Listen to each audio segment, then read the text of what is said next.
નમસ્તે વિદ્યાર્થી મિત્રો, શ્રી સ્વામિનારાયણ ગુરુકુળ ચિત્તલ ઈ ક્લાસમાં આપ સૌનું હાર્દિક સ્વાગત છે. આજે આપણે અભ્યાસ કરીએ ધોરણ 9 વિષય ગુજરાતી. અહીં કવિ બોટાદકરની એક પંક્તિ યાદ આવે છે. મીઠા મધુને મીઠા મેહુલા રે લોલ, એથી મીઠી તમોરી માત રે, જનનીની જોડ સખી નહીં જડે રે લોલ. હા મિત્રો, આજે આપણે કાવ્ય નંબર 15 ગોદ માતની ક્યાં નો અભ્યાસ કરવાનો છે. કવિનું નામ છે ચંદ્રકાંત શેઠ. સાહિત્ય પ્રકાર કાવ્ય. તો સૌપ્રથમ આપણે કવિ ચંદ્રકાંત શેઠનો પરિચય મેળવીએ. આ છે કવિ ચંદ્રકાંત શેઠ. ગુજરાતી વિશ્વકોશ ટ્રસ્ટ ખાતે 11 મે 2019નો આ ફોટો છે. તો આપણે પરિચય મેળવીએ. જન્મ ચંદ્રકાંત ત્રિકમલાલ શેઠ, 3 ફેબ્રુઆરી 1938, કાલોલ, પંચમહાલ જિલ્લો, ગુજરાત. ઉપનામ આર્યપુત્ર, નંદ સામવેદી, બાલચંદ્ર, દક્ષ પ્રજાપતિ. મિત્રો ખાસ ઉપનામ યાદ રાખજો. વ્યવસાય કવિ, નિબંધકાર, વિવેચક અને સંપાદક. ભાષા ગુજરાતી. રાષ્ટ્રીયતા ભારતીય. શિક્ષણ MA PhD. શિક્ષણ સંસ્થા ગુજરાત યુનિવર્સિટી, ગુજરાત વિદ્યાપીઠ. નોંધપાત્ર સર્જનો: પવન રૂપેરી 1972, ઉઘડતી દિવાલો 1974, ધૂળમાની પગલીઓ 1984. નોંધપાત્ર પુરસ્કારો: સાહિત્ય અકાદમી પુરસ્કાર, રણજીતરામ સુવર્ણચંદ્રક. જીવનસાથી મુદ્રિકાબેન. આ ચંદ્રકાંત શેઠની સહી છે, તમે જોઈ શકો છો. હવે આપણે ગોદ માતની ક્યાં કાવ્યનો અભ્યાસ કરીએ.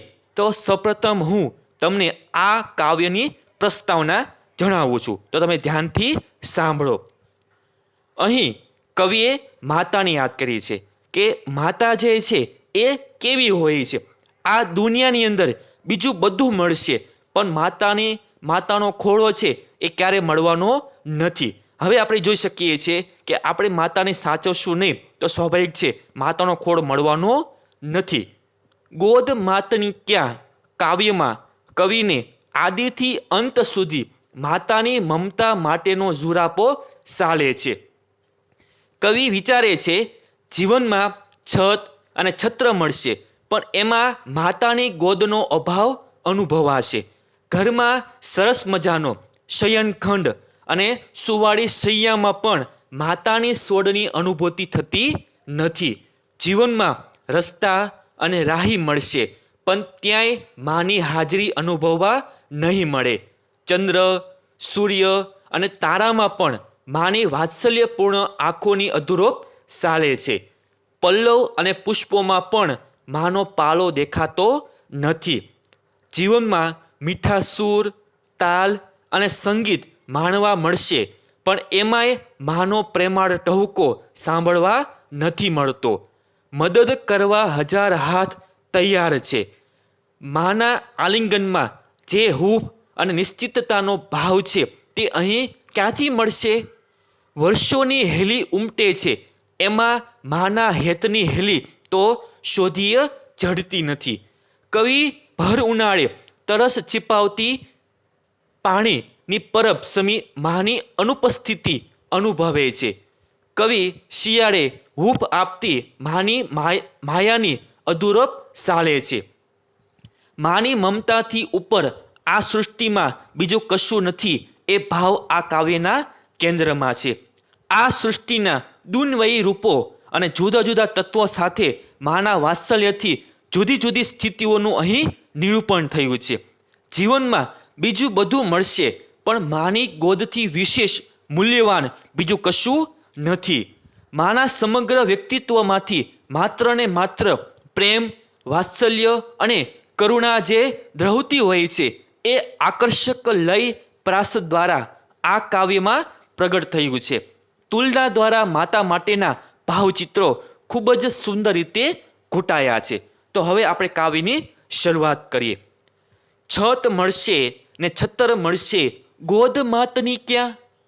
શયનખંડ ને શૈયા મળશે, સોડ માતની ક્યાં? રસ્તા મળશે, રાહી મળશે, રાહત માની ક્યાં? ચાંદ સૂરજ ને તારા મળશે, આંખો માની ક્યાં? પલ્લવ ને પુષ્પો તો મળશે, પાલવ માનો ક્યાં? સૂર તાલ ને સંગીત મળશે, ટહુકો માનો ક્યાં? હાજર હાથ હજાર હોય પણ છાતી માની ક્યાં? બારે ઉમટે મેં હેતની હેલી માની ક્યાં? ભર્યા ઉનાળે પરબ સરખી છાયા માની ક્યાં?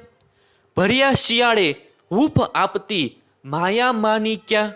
મિત્રો, ખૂબ જ સરસ મજાની અહીં કવિએ વાત કરી છે કે આ દુનિયાની અંદર છે એ બધું મળશે, પણ એક વખત છે આપણે માં ગુમાવીશું તો માનો ખોળો છે ક્યારે પ્રાપ્ત થવાનો નથી.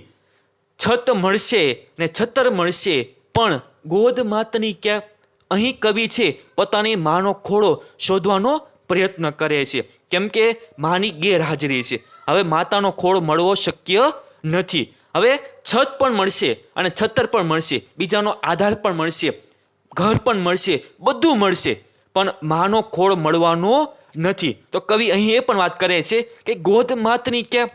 તમે આ કાવ્ય જોઈ શકો છો કે દરેક જગ્યાએ પ્રશ્નાચિહ્ન છે. તો કે આ મળવું જે છે ને એ મુશ્કેલ છે. ઉપર જે આપણે પંક્તિ આપેલી હોય એ જરૂર મળવાનું છે, પણ જે પ્રશ્નાચિહ્નવાળી પંક્તિ છે એ મળવી મુશ્કેલ છે. શયનખંડ ને શૈયા મળશે. કવિ એવું પણ કહે છે કે સૂવા માટેનો ઓરડો છે એ મળશે. શયનખંડ એટલે શું? સૂવા માટેનો ઓરડો, અને શૈયા એટલે પથારી. તો આ ઓરડો છે, પથારી છે એ પણ મળશે, પણ સોડ માતની ક્યાં? તો માતાની સોડ મળવી છે મુશ્કેલ છે. માતાની સોડ મળશે નહીં. રસ્તા મળશે, રાહી મળશે, રાહત માની ક્યાં?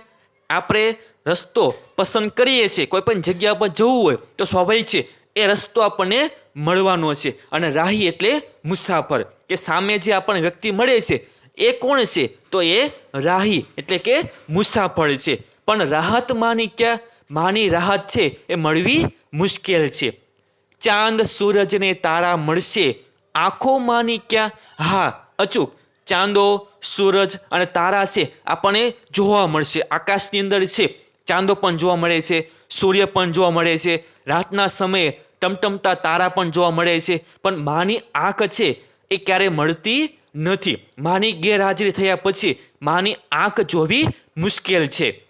પલ્લવ ને પુષ્પો તો મળશે, પાલવ માનો ક્યાં? હા મિત્રો, પલ્લવ પુષ્પો આ બધું મળવાનું છે, પુષ્પની સુગંધ પણ મળવાની છે, પણ માનો પાલવ જે છે એ મળવો મુશ્કેલ છે.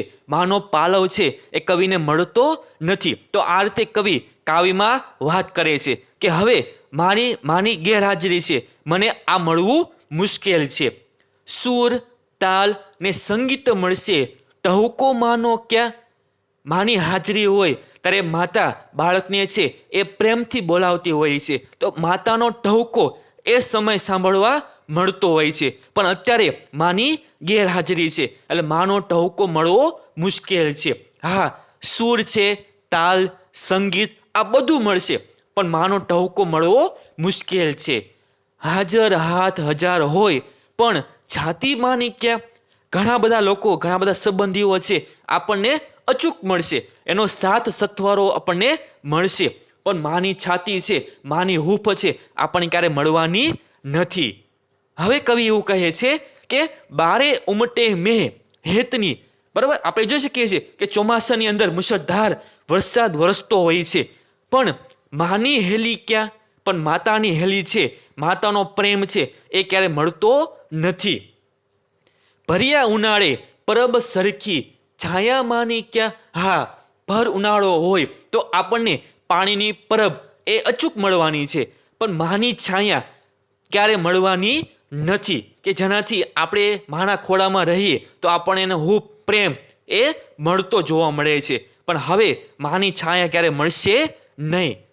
ભર્યા શિયાળે હૂફ આપતી માયા માની ક્યાં?